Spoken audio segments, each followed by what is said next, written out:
Everyone, welcome to biology eighties. सबसे पहले तो अ वेरी हैप्पी 800 के। हमारी फैमिली, हमारी बायोलॉजी एटीज फैमिली 800 के प्लस स्ट्रॉन्ग हो गई है बच्चों। बहुत बहुत शुक्रिया, थैंक यू सो मच हमेशा मेरे एफर्ट्स को अप्रिशिएट करने के लिए, इस चैनल को खूब सारा प्यार देने के लिए और खूब सारा सपोर्ट करने के लिए।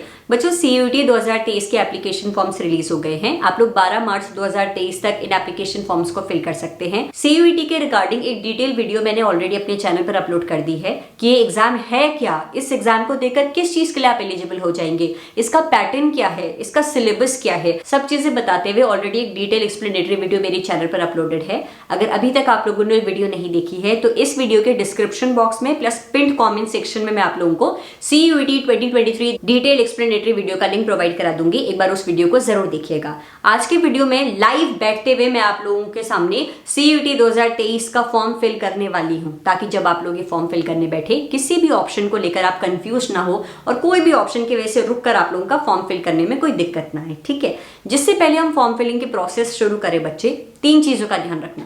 सबसे पहली चीज, आप लोग एक कॉपी में लिस्ट बना दे कि आप लोग कौन कौन से अंडर ग्रेजुएट प्रोग्राम ज्वाइन करने में इंटरेस्टेड है। BSc करनी है, BSc लाइफ साइंस करना है, सिंपल BSc करना है, BSc honours zoology botany chemistry करनी है, BA करना है, BCom करना है।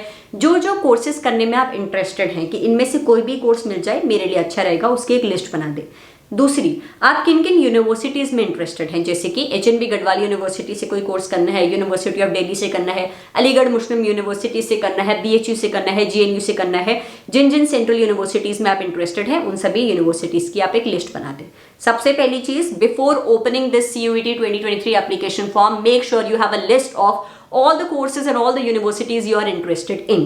दूसरी चीज, आप लोगों के पास अपनी पासपोर्ट साइज फोटोग्राफ रेडी होनी चाहिए, scan copy of your signature ready होना चाहिए। अगर आप लोग SC ST OBC या फिर EWS कैटेगरी से बिलोंग करते हैं तो आप लोगों के पास अपना कैटेगरी सर्टिफिकेट मौजूद होना चाहिए।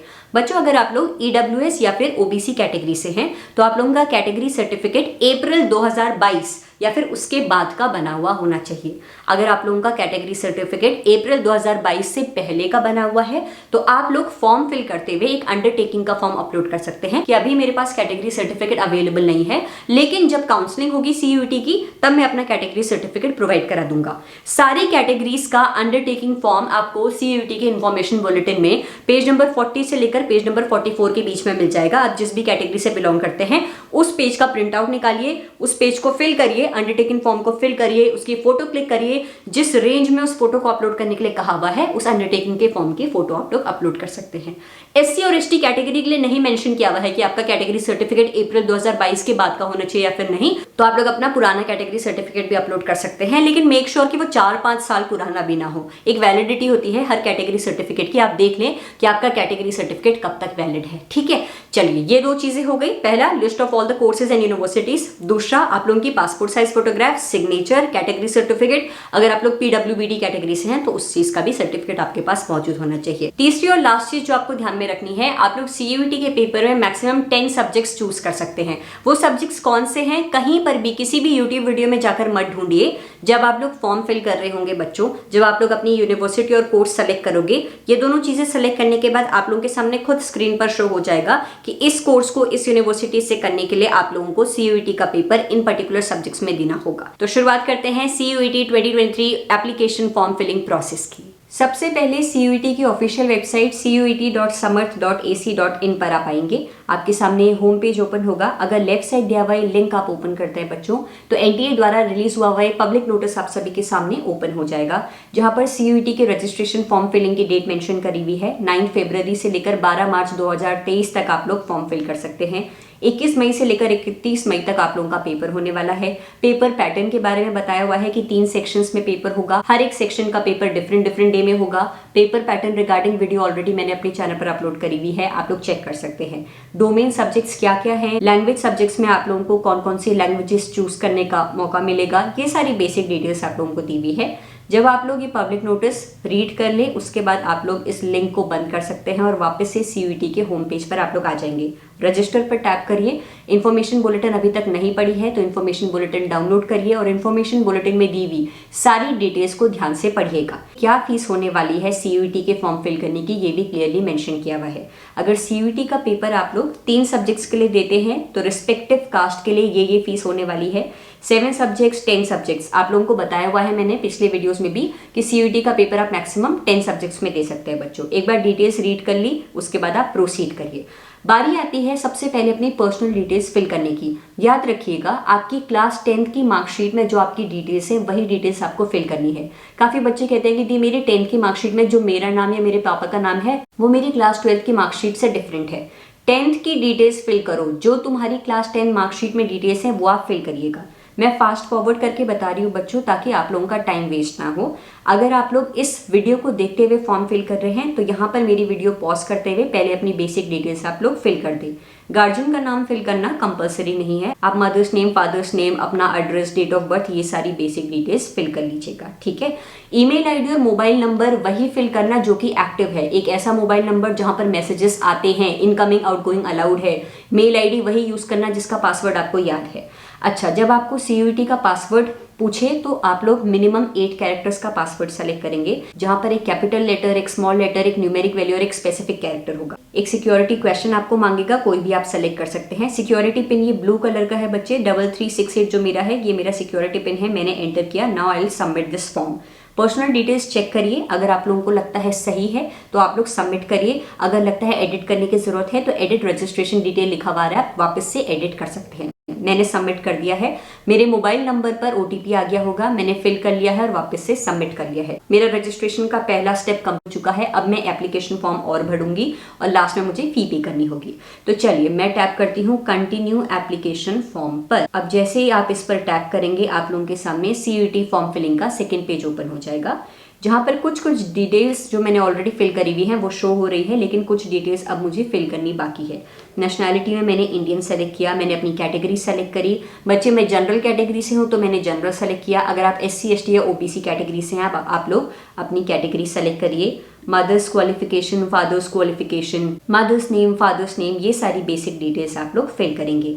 मेक श्योर ये डिटेल्स वही हैं जो कि आपकी क्लास 10th की मार्कशीट में दी हुई है। जैसे कि मैंने बताया गार्जियंस नेम फिल करना जरूरी नहीं है। अपना प्रेजेंट एड्रेस फिल करिए। अगर आपका परमानेंट एड्रेस और प्रेजेंट एड्रेस सेम है तो आप लोग टिक कर सकते हैं कि सेम एज परमानेंट एड्रेस। इसके बाद आप लोग इस पेज को सेव कर सकते हैं। सेव करने के बाद आप लोगों के सामने एक और पेज ओपन होगा जहां पर आप लोगों को रिव्यू करने के लिए पूछा जाएगा। जो भी डिटेल्स आपने फिल करी है चेक कर लीजिए सही है या फिर नहीं है। अभी मेरा एक स्टेप कंप्लीट हुआ है, बाकी सारे स्टेप्स भी बाकी हैं। कुछ अपडेट करना है, कुछ चेंजेस करने हैं, अपडेट कर सकते हैं, otherwise proceed to next section. मैं नेक्स्ट सेक्शन पर आ गई हूँ जहाँ पर मुझे क्लास 10th और 12th की डिटेल्स फिल करनी है। तो मैंने लिखा है मैं 10th पास आउट हूँ भाई, मैंने 2011 में 10th पास कर ली थी। उसके बाद मैंने अपनी क्लास 10th कहाँ से करी, किस बोर्ड से करी, क्या मेरे परसेंटेजेस CGPA थे, मैंने सब कुछ एंटर कर लिया। क्लास 12th की डिटेल्स की बारी आती है। अगर आप लोग क्लास 12 अपियरिंग स्टूडेंट हैं, इस साल बोर्ड एग्जाम देने वाले हैं, तो यहाँ पर अपियरिंग सेलेक्ट करिएगा। अगर आप लोगों ने ऑलरेडी बोर्ड एग्जाम पिछले सालों में पास कर रखा है, आप ड्रॉपर कैटेगरी के स्टूडेंट हैं, तो आप लोग रिजल्ट स्टेटस में पास्ट सेलेक्ट करिएगा। किस साल में 12th पास किया, कौन से बोर्ड से किया, कौन से स्कूल से किया, स्कूल का पिन क्या था, ये सारी डिटेल्स आप लोग फिल करेंगे। आपका क्लास 10th का रोल नंबर क्या था, क्लास 12th का रोल नंबर क्या था, आपने सब कुछ फिल कर लिया। मैं फास्ट फॉरवर्ड इसलिए कर रही हूँ ताकि फॉर्म फिलिंग की प्रोसेस वाली वीडियो आप लोगों का ज्यादा टाइम ना ले। आप इस वीडियो को देखते हुए फॉर्म फिल कर रहे हैं तो जिस भी दौरान आपको लगे कि आप डिटेल्स फिल कर रहे हैं, आप इस वीडियो को पॉज करिए, अपनी डिटेल्स एंटर करिए और फिर वीडियो को प्ले करिए। मैंने सेव कर दिया है बच्चों। अब मेरी 10th और 12th की डिटेल्स मुझे रिव्यू करने के लिए पूछ रहा है कि मुझे कुछ चेंजेस करने हैं। मैं चेंजेस कर सकती हूँ अपडेट पर टैप करके।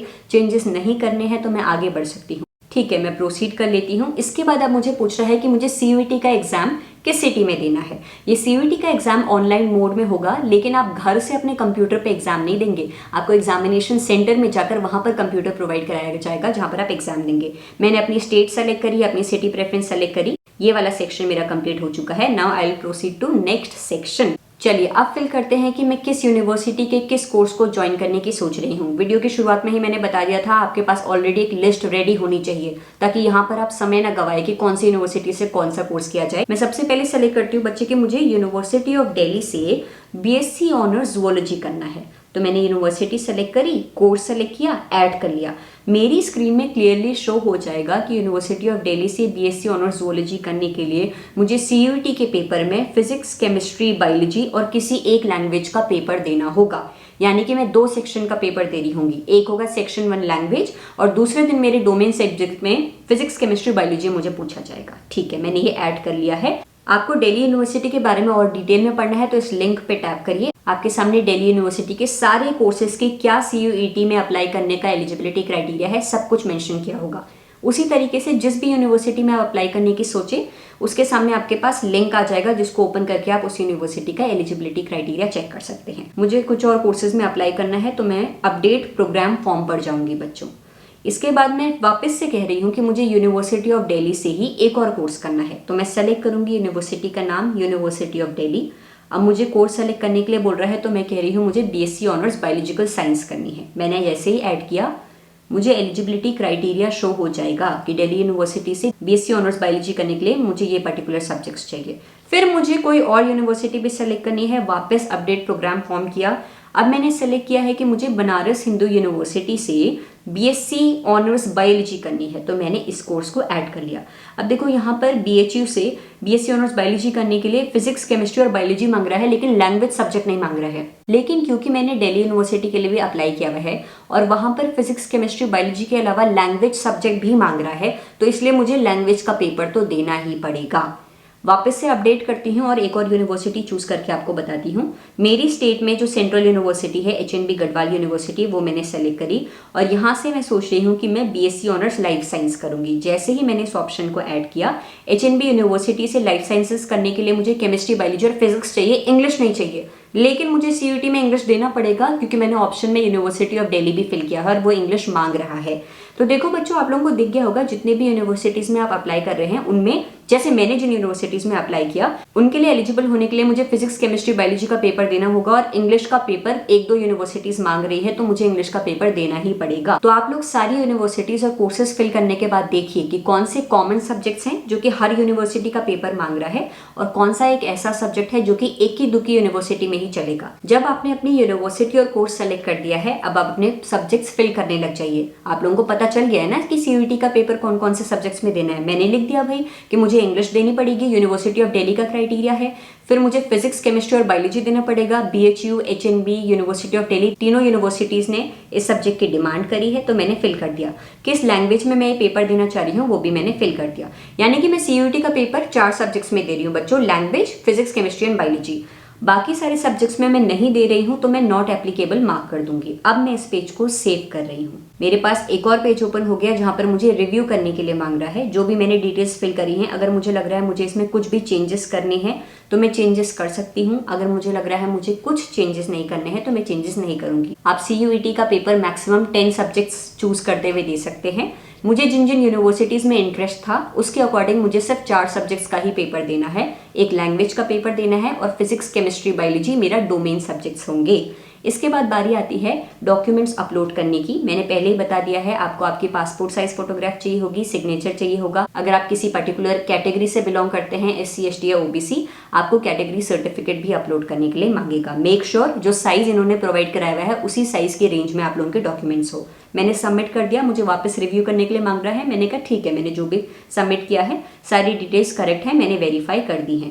इसके बाद जब ये सारी चीजें वेरीफाई हो जाएंगी, मुझे कुछ अपडेट नहीं करना है। I will proceed to next page. आपकी ईमेल आईडी पे वेरिफिकेशन कोड आ गया होगा, उस कोड को यहाँ पर एंटर कर दीजिए, सिक्योरिटी पिन एंटर करिए। अब आपका एप्लीकेशन फॉर्म फिल हो चुका है। फी पे करना है। कंटिन्यू एप्लीकेशन फॉर्म पर जाती हूँ, एक बार अपनी सारी डिटेल्स वापस से चेक कर लेती हूँ। अगर मुझे लग रहा है कुछ भी चेंजेस करने की जरूरत है, मैं अपडेट ऑप्शन पर जाकर अपनी कोई भी डिटेल चेंज कर सकती हूँ। बच्चों मुझे कुछ चेंज नहीं करना है। I will proceed to next option. मैंने अपनी सारी यूनिवर्सिटीज, सारे कोर्सेज सब कुछ चेक कर लिए हैं। ठीक है, अब मैं आती हूँ आपके पेमेंट पेज पे। आपको सारे पेजेस दिखा रहा होगा हाँ कि ये डिटेल्स चेक कर लो, ये डिटेल्स चेक कर लो। मैंने बोल दिया भाई कि मेरी सारी डिटेल्स करेक्ट हैं, मैंने वेरीफाई कर ली है। I am ready for fee payment. ठीक है, मैं सारे ऑप्शन सेलेक्ट कर लेती हूँ, मुझे कुछ अपडेट नहीं करना है। अब क्योंकि मैंने 4 सब्जेक्ट्स चूज करे थे, मैं जनरल कैटेगरी से हूँ, तो 1500 रुपये मेरी फी हो गई है। मैं पेटीएम द्वारा फी पे करना चाहती हूँ, तो मेरे सामने ऑप्शन आ गया है, QR कोड स्कैन करने के लिए बोलेगा। मैंने जैसे ही स्कैन किया मेरी फी पे हो चुकी है। डाउनलोड कन्फर्मेशन पेज बोलेगा, प्लीज डाउनलोड कर लीजिएगा, ये प्रूफ है कि आप लोगों का CUET का फॉर्म सक्सेसफुली फिल हो चुका है। इसके बाद आप लोग लॉग आउट कर सकते हैं और अब आप लोगों का ये फॉर्म फिल हो चुका है। कन्फर्मेशन पेज आपके पास सेव रखिएगा। मेक श्योर हर तीसरे चौथे दिन तो आप CUET की ऑफिशियल वेबसाइट ओपन करते हुए अपडेट्स चेक कर रहे हैं। अपनी ईमेल आईडी भी ओपन करते हुए बार बार मेल्स चेक कर रहे हैं कि कहीं आपको सीयूईटी की तरफ से, एनटीए की तरफ से कोई मेल तो नहीं आया। तो अगर आप लोगों को लगा कि इस वीडियो में बताए गए स्टेप बाय स्टेप इंस्ट्रक्शंस आप लोगों के फॉर्म फिल करने में मददगार रहे, तो please hit the like button and subscribe to my channel for the upcoming videos. Thank you so much for watching this video.